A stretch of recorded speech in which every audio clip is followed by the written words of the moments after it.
এই ভিডিওতে কি ডিস্টার্ব করতেছে বুঝলাম না, আবার অফ হয়ে গেছে। সো যেটা বলছিলাম আর কি, তো গামা 1.33 আসছে না, এটা হচ্ছে আমরা সিপির বসা দেবো, সিপিতে 1.3 দিয়ে বসা দেবো, পরে হচ্ছে আমরা যদি দুটো সলভ করি আমরা নতুন সিপি পেয়ে যাবো। তো এইটার কোশ্চেনটা হচ্ছে আমাদের পরিচিত ইম্পর্টেন্ট অ্যাডমিশন ইটিসি দুটোতেই আসে। তো আজকের মতো এতটুকু টপিক থাকলো। তো আজকে আমরা কি পড়লাম, তোমার থার্মোডাইনামিক্সের ফার্স্ট ল, চারটা ক্ষেত্রে চারটা প্রক্রিয়া, সমচাপ, সমায়তন, রুদ্ধতাপীয় আর সমষ্ণ, চারটা প্রক্রিয়া আমাদের সূত্র কি কি হবে। সবচেয়ে ইম্পর্টেন্ট কথা, রুদ্ধতাপের ক্ষেত্রে মনে রাখবা যে তাপমাত্রা হচ্ছে অভ্যন্তরীণ শক্তি সমানুপাতিক, এটা মনে রাখবে, এটা থেকে অন্যতম প্রশ্ন প্রায় আসে।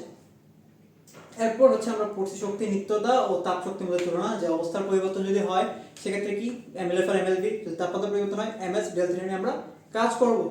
এরপর হচ্ছে আমরা সিপিসিবি, মোলার আপেক্ষিক তাপ, স্থির চাপে আর স্থির আয়তনে। তো এই ক্ষেত্রে সূত্র এস্টাবলিশ করছি, এখান থেকে হচ্ছে আমাদের ম্যাথস, এই হচ্ছে টপিক। তো আজকের মতো এতটুকুই থাকলো, নেক্সট দিন আমরা এরপর থেকে আলোচনা করব। ওকে, গুড বাই।